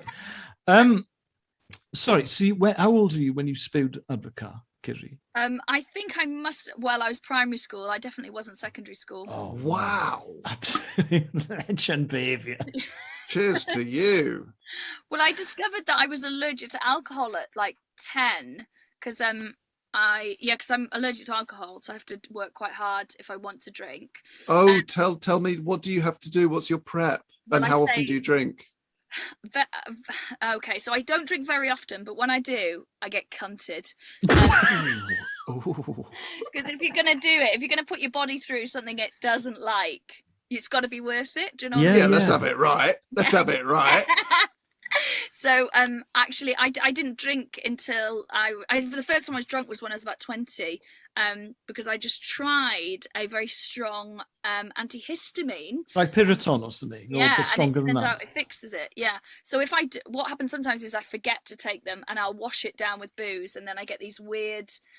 Everyone always goes, I get hot flashes. It's not the same. I get weird patches. My face looks like a map, and it's red, but it burns like sunburn. It's So you have Oh. the condition that's quite common in Southeast Asian people, where they flush yes. because they metabolize alcohol differently. That's fascinating. Mm-hmm. Yep. And yeah, so yeah, they go rosy, but it's these weird patches, especially around my eyes and things, and also I only have to have the tiniest amount for it to happen. Especially Really? if I've got an empty stomach. And it happens within minutes as well. And so it's got worse as I've got older. I grew into it. I wasn't allergic as a child, and now I am. And I found out because I had what I like to call barbecue beers. You know, the little Yes, the stubbies. You bees. can get them in a pack of like 16 for £3. I had one of those, and I started to have this reaction. And then, yeah, it happened. It just got worse and worse. So it was every type of booze. My mum's at first was like, it's only cheap booze, like we drunk anything else. Do you know what it is? It's a deficiency in aldehyde dehydrogenase. Oh, Interesting. I feel we've Sulfate thing. got to go back to something you said about a minute ago. We said, yeah, when I was a kid, I could drink as much booze as I liked, but I've grown into it since becoming an adult now.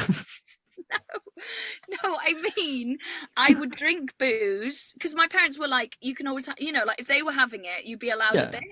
And I guess, very modern and European, but also just probably too tired to fight back. So I didn't have any reaction until this one barbecue beer at 10, and then that was it then. Oh. So yeah, I didn't, and that's why we were talking about ecstasy earlier. Was it? Or maybe it During was the sound check. Yeah, and just for anyone watching, I was not talking about ecstasy. I Well, was. I've never done I was. drugs other Yeah, than. me neither. So yeah, I mean, you do the maths. No, I was listening, but I basically smoked weed at like 10, and then Fuck me. yeah, I know, wild, right? But it's so countryside that that you just bang dead young and do drugs dead young because you don't have a youth club, and then yeah, I think I'd stopped smoking I weed. haven't by heard time the I was word like 12. bang for so long. Bang! Oh my god, it must be 25 years since anyone. Okay, sorry, I'm weird nostalgia trip. So you haven't smoked weed since you were 12? Yeah. So when people smoke weed, I literally. That's not a phrase you hear very often, is it? I haven't smoked weed since I was 12. Yeah, But I was into stickers and I had a calligraphy pen when I was 12. I think I was doing that as well. Wow. Okay. I wasn't like badass. I was also probably not inhaling properly, and just like it was just a thing that we just You were doing Also- a Bill Clinton. Okay. yeah.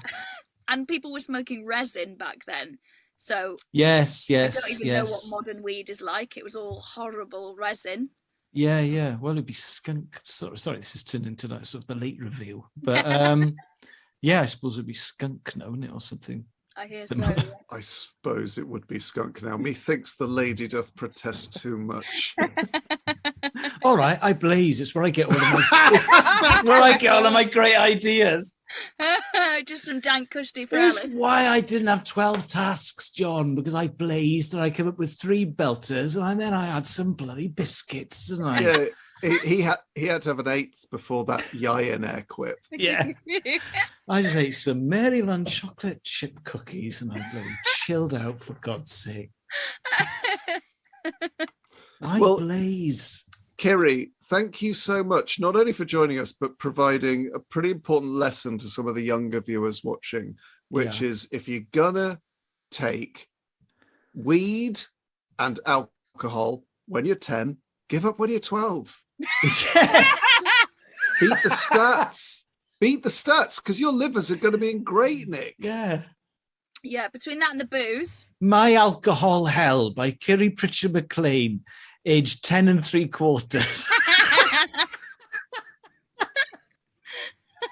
Well, Kiri, we wish you all the best for 2022. Thank you so much for joining us. And we hope that Anglesey is actually a canvas on which you can paint some of the greatest artworks of your career. Thank you so much. That's so kind. Blwyddyn newydd dda. Blwyddyn newydd dda. Blwyddyn newydd dda. Thank you Nos for da, having me. Kiri. Nos da, Pleser, Dylan. ta-ra. Nos da, diolch, lan fair gwelyn. That was very good, actually. Until you started to riff, those three Yeah. words were perfect. Well done. Clath, Soft canoli milk, dinas. middle of the city. Middle of the city to you, Ellis. Middle of Yeah. the city to you. Well, Llath Oh, actually man. is yard. Clath, And yeah, milk. is yard, yeah, the whole nine clath. Yeah, and milk. I have to say, the quality of canned Guinness has gone up and up and up and up and up and up. Since you were 10. Yeah. God, well, I think I was definitely 14 when I first had alcohol, and how. I did have the odd sip Kerry style when I was younger, but I didn't like it. But I did have the odd sip. But I didn't first piss up. Well, I can date it. It was June 1996 actually, because I saw the Super Free Animals play, and Something for the Weekend was in the charts, and that was a proper piss up. I remember. So yeah, 15. My mum's friend who smoked, she was round at our house and she said, "Oh, can you put my cigarette on the bonfire, stub it out?"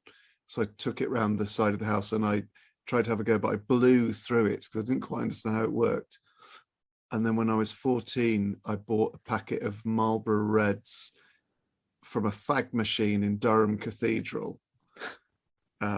No, Durham, the Castle Keep, opposite the cathedral. Were you there with your mum? Yeah, and they lasted me about a year, that pack of, because it would have been 16, because you only got 16 in a pack.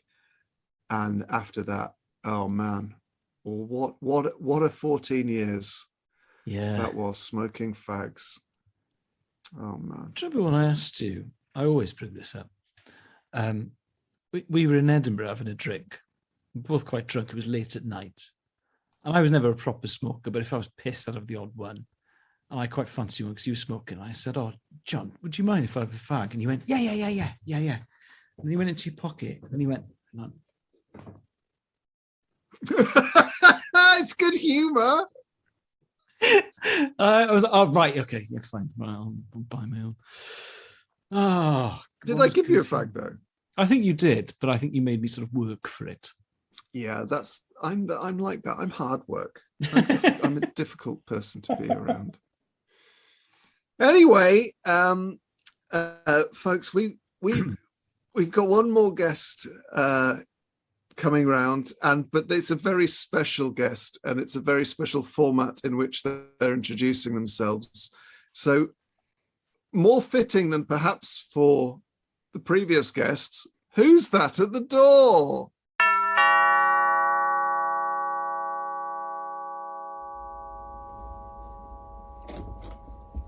Oh, hello and Happy New Year. It's me, Greg Davis, his little assistant, here on holiday in my caravan. And I've got one of these for you, Alice and John, because you are on Taskmaster. So everyone can stop asking me why you've not been on Taskmaster now. Okay. I'm wearing these because I've got a mysterious injury. Good luck, everyone. It's complicated and you're going to have to press pause occasionally. Part 1. For this bit, you will be briefly leaving the screens of the viewers. Don't panic. The people watching will be literally bristling with excitement. Please pause the video after I say your time starts now. Okay, here we go. Gather the most socks, biscuits, and eggs. You have 1 minute. Your time starts now. Pause. Okay.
He's doing it. Well, the time's up, so does I.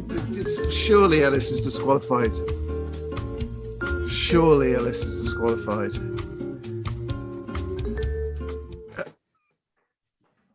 I mean, this is fascinating. This is fascinating. What's going to happen? Oh yeah, he's late. Sorry. Late. Sorry, but I've done really, really well. Well, of course you have, because you took longer than the time. Okay. Okay, you've unpaused the video. Welcome back. Part 2. Yeah. You're doing very well. Again, please pause this video after I say your time starts now. Here we go. Good luck, John. Good luck, Ellis. I like you both. I know you more, John. And I like you more. At the moment. Oh. Separate your socks and select your biggest sock. You have 1 minute during which you must mutter the names of as many famous Johns as possible. This is not part of the task, but will definitely be entertaining. Your time starts now. Pause. John Lennon. John Barnes, Betjeman. John King, John Betjeman, John Lennon, John Davis, Bon the Jovi, historian, John Parrott, John. Sorry, it's very off-putting with John doing John it as well. Luke Roberts, John Fashnu, John Sessions, John Cleese, John Updike, Robbins, John Robbins, John Bishop, John McEnroe, John Valjean, John McEnroe. I haven't got any big socks. And I can't go and get extra socks, can I? We didn't say I couldn't get extra socks. Yes. Oh, okay. Here we go. John Lee Hooker, John Merrick, the Elephant Man. I'm not sure about that. Oh, we're running out of time. 3, 2, 1. Okay. In time. Oh my God. So what? Is that what's that, a stocking? Oh, I'd be great on Taskmaster, because I know he didn't say you couldn't get extra socks. Okay. We should unpause, Alex. Okay, you've unpaused the video again. We're still going. It's time for part 3. The good stuff. This is the actual task. It is complicated, but you are clever men. Put the most socks, biscuits, and eggs inside one sock. You may only stuff your sock while you are saying the words sock, biscuit, or egg in a single breath. So the way it works is this. Ellis goes first because he's little. He says, biscuit. And while he's saying the word, he can stuff his sock. Then it's John's turn, then Ellis, then John, etc. So you do all 3 words, sock, biscuit, and egg. You must be staring into the camera throughout your sock stuffing. And you must not touch any of your equipment when you are not sock stuffing. I think that's pretty clear. After you've finished, you must ceremoniously count the socks, biscuits, and eggs inside your sock. Highest total number wins. Good luck, everyone, and Happy New Year. This is the end of my video. Take it away, Ellis. When I say go, you must start saying your first word, and the stuffing will commence. Okay. All right. Happy New Year. Bye. Biscuits. Biscuits. On one breath. Biscuits. No, you've already had 2 breaths. You've already had like 4 breaths. I'm okay. All right. Fucking you do it then. Go on. Well, carry on. All right.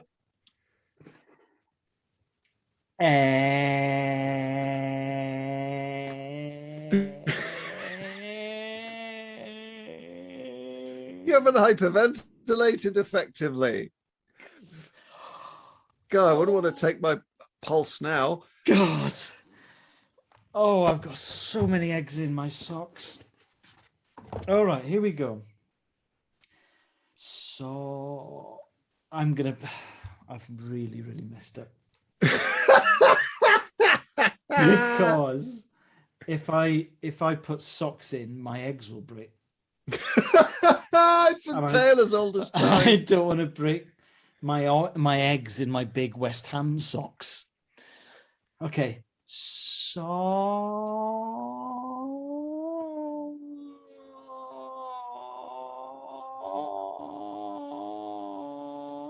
This is better. This is better. Okay, done. Okay. Do we unpause Alex or do I go? What's going on off camera there, Alice? Nothing.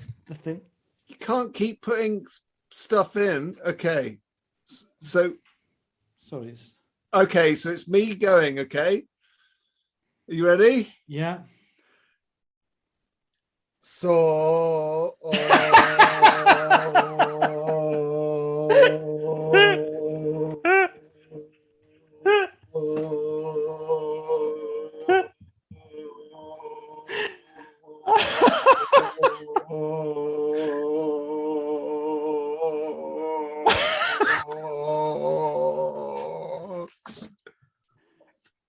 I only had socks, by the way. I don't have eggs in the house and I don't have biscuits in the house. Okay. Oh, Jesus. That felt exhilarating. Is there another? Yeah, good show. Is there another Alex Horn video, Ben? No, there isn't. No, Okay. so do we just count up our eggs, biscuits, and socks? Okay. It feels like my eggs are going to break. Right. So socks. I've got one sock and I've got another pair. So I've got 3 socks. Yep. I've got 1 egg. Let's see the eggs. 2 Oh, eggs. they're real eggs. I think I know where this is going to Oh my God. be decided. I've got another egg. So that's the 3rd egg in my West Ham socks, which I We'd got. be great on Taskmaster. I've got bullshit. I've got a 4th egg. And now, oh my God, I've got a 5th egg. I've got a surprise egg in there, which I'd forgotten about. So that's 5 eggs in my West Ham socks, which I got for doing Football Focus with John Hartson prior to the 2015 World Cup. And biscuits-wise, so I didn't want to put any sort of loose biscuits in my sock. Well, I think this is where you're going to win it. I've got some, I don't know if you can see there, I've got some Jacob's crackers. So Yeah, but how many? 1, 2, 3, 4, 5, 6. There's 7 in the packet. Yeah. So 7 crackers, 5 biscuits, 5 eggs, but only 3 socks. So you only got 1 packet of biscuits in there? Yeah, I mean, because I was saving room. I did have some, what are these? Some Peter's Yard original sourdough crackers as well. Oh, Willis, you should have gone for them because it's the most biscuits. I know, but I was trying to, the socks are actually tighter than you think. And I was trying to save room for my eggs, and I didn't want my eggs to break in my socks. Okay, so what are your total items? 7 crackers / biscuits, 5 eggs. Yeah. 3 socks. So what's your total items? Is 7, 5, and 3 is 15. 15, yeah. Ben, can you confirm that it's the total items that wins? Okay. Oh, this is... So I've only got socks. Okay. Right, because they're all bald and ready to go, and they all match, by the way. 2, 4. Oh, God. 6. They're those little ankle ones. Waste of time. Yeah. 8, 10, 12, 14, 15. Loose one. I will not pair it with another sock until I find its mate. Okay. 17, 19, 21, 23, 25, 27. Were they golf 28, socks? 28, 29. They need pairing. 31. Well, I mean, it's a landslide. Yeah, I really feel the records have to stay. I really want the records to show this, though. I ended up with a... Oh, sorry, it's mirrored. I ended up with a suitcase of socks. Oh, why have you got a suitcase of socks, you mad bastard? No, because there was a suitcase in my bedroom. So I Yeah. thought, great, well, I can use that. And I just emptied my sock drawer and Izzy's sock drawer. So I've Well, I probably- sort of feel, I I've probably mean, got 30 or 40 pairs of socks here, easy. I wouldn't have been able to win had I not seen a loophole, which is why I'd be great on Taskmaster and would definitely win it. Yeah. But I think we can probably call it a draw because I've also got some breathe right nasal strips because I snore and it drives Izzy up the wall. They ended up in the suitcase. They're always in a suitcase. learn to sleep on your front. I do sleep on my front. You can't, no one snores on their front, surely. Mate, you're talking to him. You're talking to him. Oh, Wow, you need to go to a sleep clinic. yeah, can't be asked. What, you don't love your No, life partner I do enough the to breathe, go to a sleep breathe, clinic? the breathe right strips do the trick. Do they rub the bollocks? I've just, do you know what? I'm looking at some of these. I've got some socially distant sports bar branded socks here. I don't know if that. Oh, and I'm sure they're available, and that's why you're moving house and you can afford an extension. I'm drinking from a moon underwater pint glass. I mean, I don't want to turn this into. I mean, it doesn't look very good now, but it is actually. I don't want this to turn into a marketing exercise, but you can. I mean, it looks bad. I mean, if anything, I've done it a disservice. Some Swansea City socks here. Great, that was a lot of fun. It was fun, wasn't it? It would be fun to do it over a period of weeks and get paid an awful lot of money for it. And also to have people stop messaging me saying, why aren't you on Taskmaster? Because I cannot emphasize this enough. I am not a commissioner for Channel 4. Yeah. Yeah. I mean, I can't see any further than that. You're just... We can't end on this note, Ellis. No, it was no, so kind of Alex to do that, especially when he had a mysterious injury. Yeah, well, let's end on a positive. Don't drink avocado from the bottle, John. It looks like you're at a low ebb again. Mm. John, it looks like you're swilling your mouth out with Well, A, I am at a low ebb, and B, it tastes absolutely delicious. No, it tastes like alcoholic custard, John. Is absolutely Yes, it does. And what is not to like about alcoholic custard? You just name the two best words in the English language next to each other. Yeah, but those two things, they don't go, do they? It's like, I like, London Pride, but I also like Toblerone. I wouldn't want to dip Toblerone in London Pride because it would be weird. No, but that's not the same, isn't it? Because imagine if I gave you an alcoholic Toblerone drink. No. You'd lose your house. No, I wouldn't lose my house. You'd live in the gutter because it was so delicious. Oh, man. It just feels so warming. Yeah. I've got some nice Cranberry Crunch biscuits here for Christmas. Oh. We're so different. Well, you should have these as well. Our agent sent us these. Did you get a better hamper than me? Because you bring in more money. No. I bet you got a fucking better hamper than me because you bring in more money. You will have had the same as me, I can guarantee I didn't get Cranberry Crunch biscuits. Didn't you? No.